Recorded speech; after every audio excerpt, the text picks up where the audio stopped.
smooth. I said to myself the whole time, don't forget to turn your mic on, and I forgot to turn it on. Excellent. Do you know, just reflecting back with that MTS announcement that Jody was just mentioning, we need to be so prayerful for our leadership at church. Taking this on for Joe is a big thing. But it's big for all of us as well. Prayer for Ashley, Rad, and Karen and Peter, Hayworth out at Gawler as well, and Jody.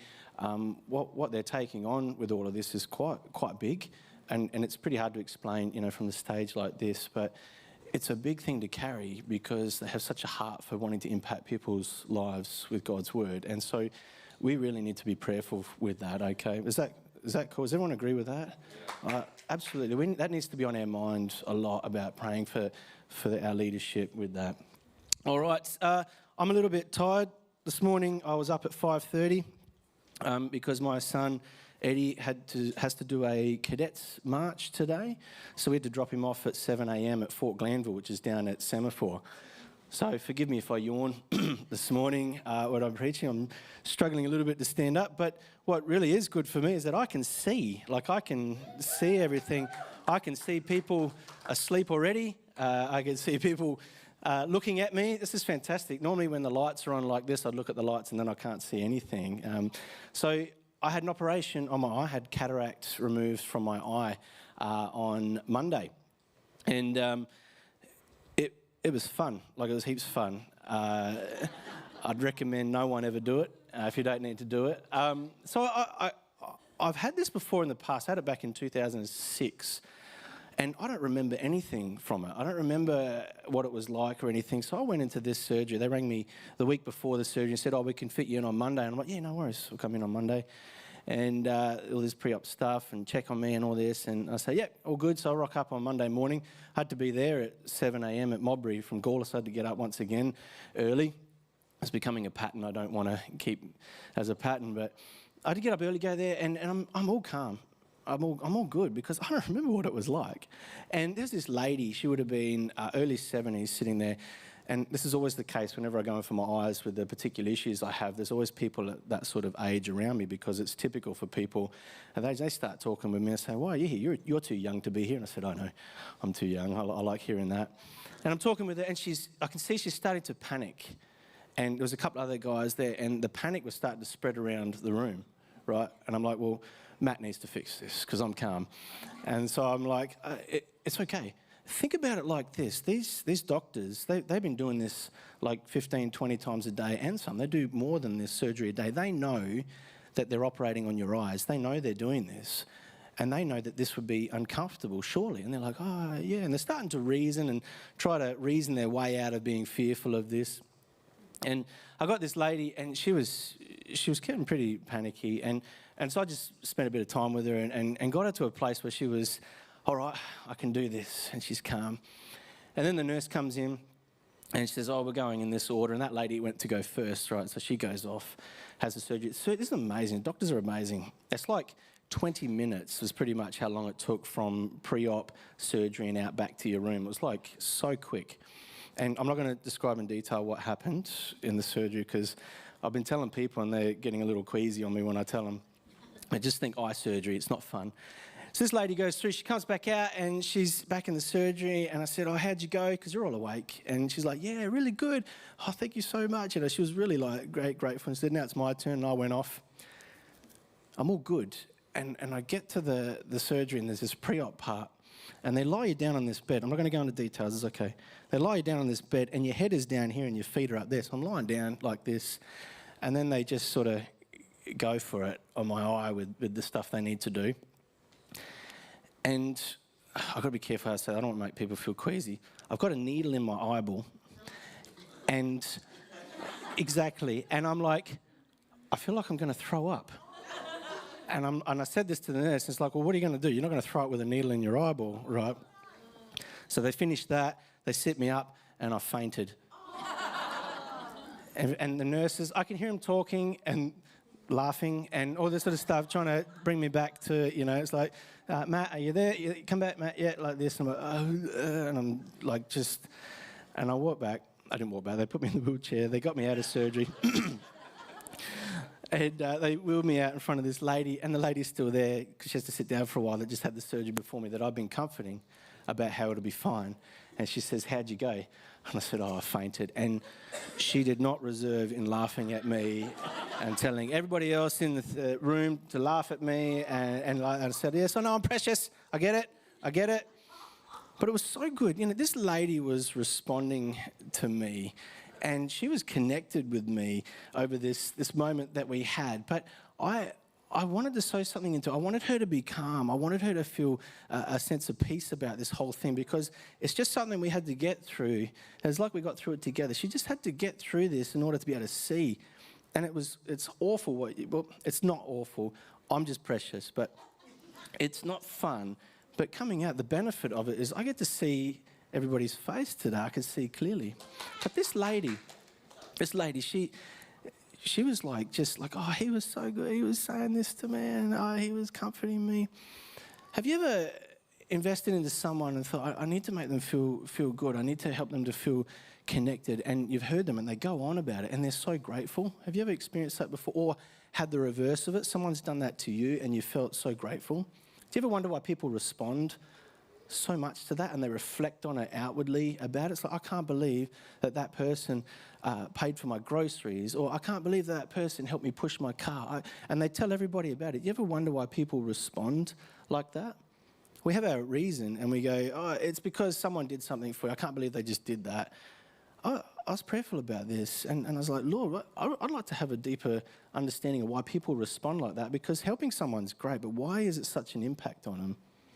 And when people are in their moment of need, like this lady, she was alone and she needed family. And what I did when I invested into her is I made her family. And she felt connected in a way. I mean, we're not going to go out for lunch next week. That's okay. But she has a moment. That's what she remembers from that surgery. I mean, I'm making a bold statement. I don't think she's preached it to everybody she goes to, but she felt comfortable enough to go through that because of being made family. Being made family. And I want to share about that this morning. This is the thing. Family is so crucial. It's so crucial, isn't it? And Pastor Joe's asked me to share on this morning. Is the church your family? Is it family? Now, this is kind of hard because our experience as a family can change what I actually think about what family is. I was looking around for funny family photos. You ever look them up? Yeah, some awkward photos in there. And I thought, I can't do that. So I thought I'd put this one up. Look at that. What are you laughing at, Lockie? This is me. I was 15 in that photo there.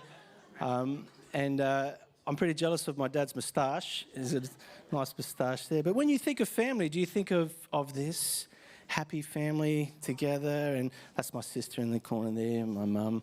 Do you think of that? Do you think of family like this? Or do you think, when you think the word family, do you think your sporting club that you're a part of, a footy club or a soccer club you're a part of? Or do you think of being in the crowd with you celebrating your team losing or winning? Do you think of that when you think of family? Or do you think of this? Do you think of your workplace? No. No. That's funny. Dan works at home. So,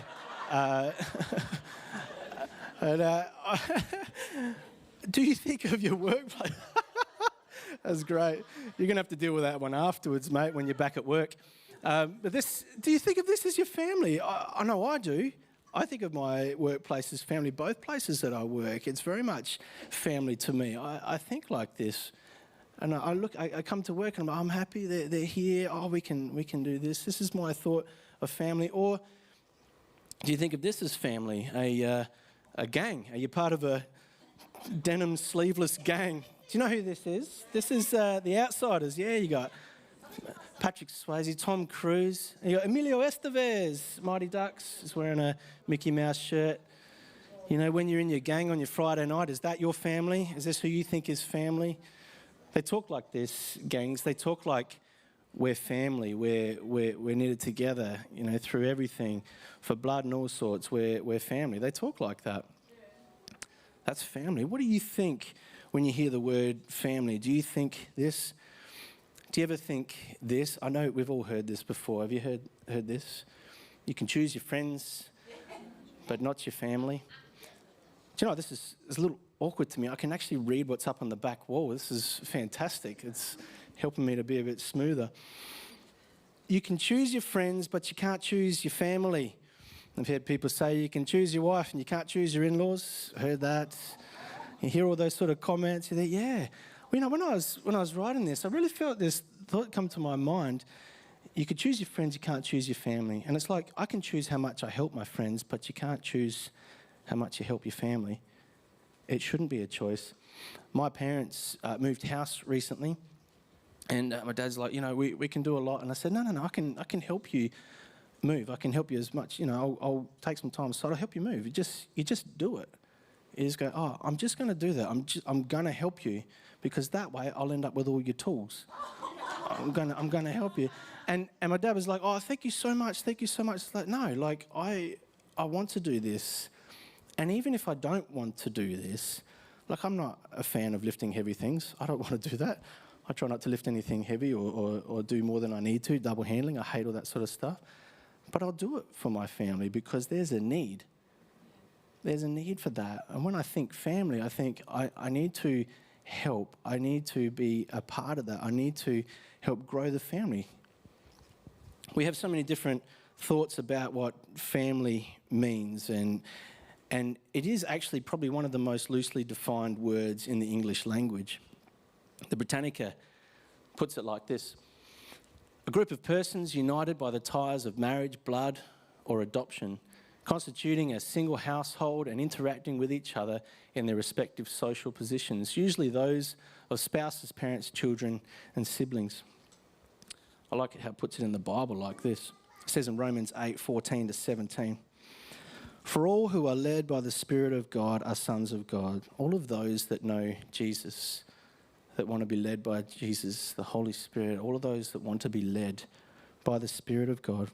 For you did not receive the spirit of slavery to fall back into fear, but you have received the spirit of adoption as sons, by whom we cry, Abba, Father. The Spirit himself bears witness with our spirit that we are children of God, and if children, then heirs, heirs of God and fellow heirs with Christ, provided we suffer with him in order that we may also be glorified with him. Sometimes we suffer in family. Sometimes family can be hard. I'm going to be blunt with you. We are not friends. We're not friends. We're family. If you know Jesus and the person alongside you knows Jesus, we are family. We're not friends. I'm not choosing you guys. I'm connected to you guys. I am family. You are family. We are family. It's going to be pretty hard to swallow, because your experience of family can be very different to the person alongside you. And I know people that will go, I don't want anything to do with family because my experience of family growing up was not what I want in my life anymore. The word family can bring pain or comfort. It can cause you to cringe. It can cause you to go, I'm excited because I have family. You know, the New Testament talks about family, and it always brings it back to it being unity for the purpose of the kingdom of heaven. It always does that. It's always, all the way through the New Testament, as you read, it's like family is so important. Family is so important for the sake of God's kingdom. It's like family has a purpose. It says this, Wikipedia. Trusted Wikipedia. I like this version of it though. It says here, a group of people related either by consanguinity. Say consanguinity. You did it well. It took me about 50 goes to get that. I've been practicing it all morning. It means ancestry. That's what that means. So yeah, through ancestry. By birth, marriage or other relationships, it forms the basis for social order. The purpose of the family is to maintain the well-being of its members and of society. Ideally, families offer predictability, structure, and safety as members mature and learn to participate in the community. Historically, most human societies use family as the primary locus of attachment, nurturance, and socialisation. This is the world telling us this. This is a worldly view of it. But how good is that? The purpose of the family. The purpose of the family. That means so much to me. You know, a lot of family breakdown is due to a lack of purpose. It's so true. When someone goes, oh, the purpose in this family now is about me, and I want to do what I want to do, there's a breakdown in the family. When the purpose changes from the family being the primary purpose and its members being looked after to individual wants and desires, the family breaks down. The purpose of the family is not for myself so much, it's for all of us together. It says this in Galatians 5:13-15. For you were called to freedom, brothers. Only do not use your freedom as an opportunity for the flesh, but through love serve one another. For the whole law is fulfilled in one word. You shall love your neighbour as yourself. But if you bite and devour one another, watch out that you are not consumed by one another. A healthy family will always seek to resolve for the benefit of the family and everybody in it. That's what a healthy family is. A healthy family has weird uncles in it. A healthy family has, and I didn't want to say any particular type of family member in this, has people that are opinionated in it. We all have people that have opinions, don't we? A healthy family will have people who can tell you how it is without sugarcoating it. A healthy family will do that. They will. I'm not continually looking at you, Tonya, on purpose. I'm just saying it. But people who can tell you how it is without sugarcoating it, that's a healthy family. Not a family that hides everything and pushes it under the carpet. We won't deal with that. A healthy family brings things into the light and resolves it together. That's a healthy family. A healthy family is not a family that never fights and doesn't argue.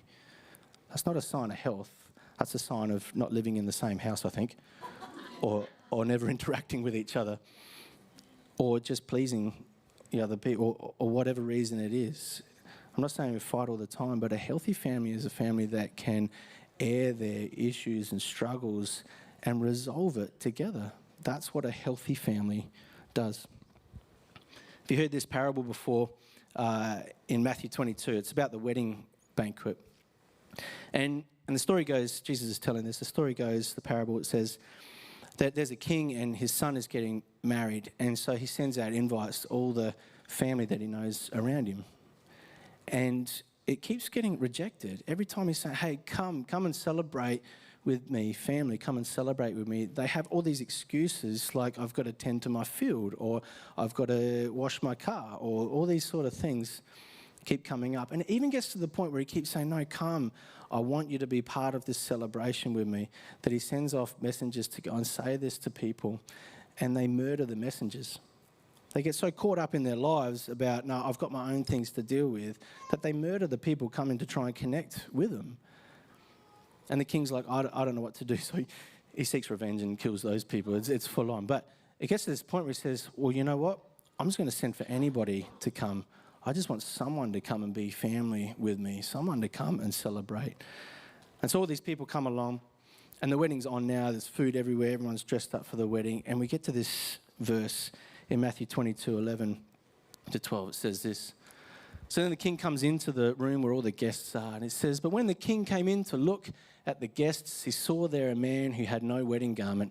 And he said to him, friend, how did you get in here without a wedding garment? And he was speechless. And it goes on to say that the king had him tied hand and foot and thrown out to a place where there was gnashing of teeth. Got rid of him, said, no, I don't want him here. And when I read this years ago, the first time, I was like, wow, that's harsh. I better make sure I dress up for church. I'm going to get thrown out. And, not understanding the context of it. The issue that the king had was that guy was not engaging in it. He wasn't giving his all to be a part of the celebration. He came and he thought, there's food here. I'm going to come along and get fed. But he wasn't engaged. He didn't walk into the wedding and thinking, I want to come in and celebrate what's happening here. simply just putting on clothes is a sign, culturally in this context, that they're involved and they want to be a part of it. But the guy was speechless. And this is the thing, I'm thinking, why was he speechless? Why couldn't he say? Was he not sure? Was he like, I don't know why I don't have wedding clothes on? Surely he would have known. You know when you've overdressed or underdressed and you rock up somewhere, it's awkward. Yeah, you know that. Maybe he knew why he wasn't, and he thought, I can't justify this. I can't actually say why, because we all know that my reason for why is not okay. And he couldn't do it. He was speechless. He didn't have a good enough reason, or he did, and it wasn't justified. So I want to put this to you today. See, Pastor Joe asked me to talk about, is the church family? But I want to ask, is the church family to you? Or why isn't it family to you? This is a hard question. It's almost a bit of a, hey, wake up. I was praying about this message a lot, and I was like, Lord, I feel like this is really sort of confronting and condemning and putting that. And I'm not saying this that everybody here thinks that church isn't family and that we just come along and friends. But if you're feeling convicted by this question and you're feeling frustrated, that is really good, because we're family. And we need to talk about that. And we need to bring it out and go, well, why doesn't it feel like family to me? Does it not feel like family to you because you've been hurt before by the church? Does it not feel like family to you because you feel like people don't connect with you? Does it not feel like family to you for some other reason? And if Jesus was standing here today, and us as Christians knowing that it speaks all the way through the Bible about how important family is, would you be like the guy in the wedding garments, speechless? Or would you be able to say, no, church is family? That's a hard question to answer. And I reflect on this myself.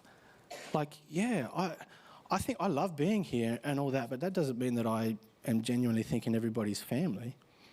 It doesn't mean that. Just because I enjoy it doesn't mean it's family. Family is I have the same purpose. We all have the same purpose together as a family, and we share that and we love each other in it. We can't put our wants and desires above the needs of the body. The purpose of the body is to further God's kingdom. And I want to say this, we have so much work to do. We have so much work to do as a church.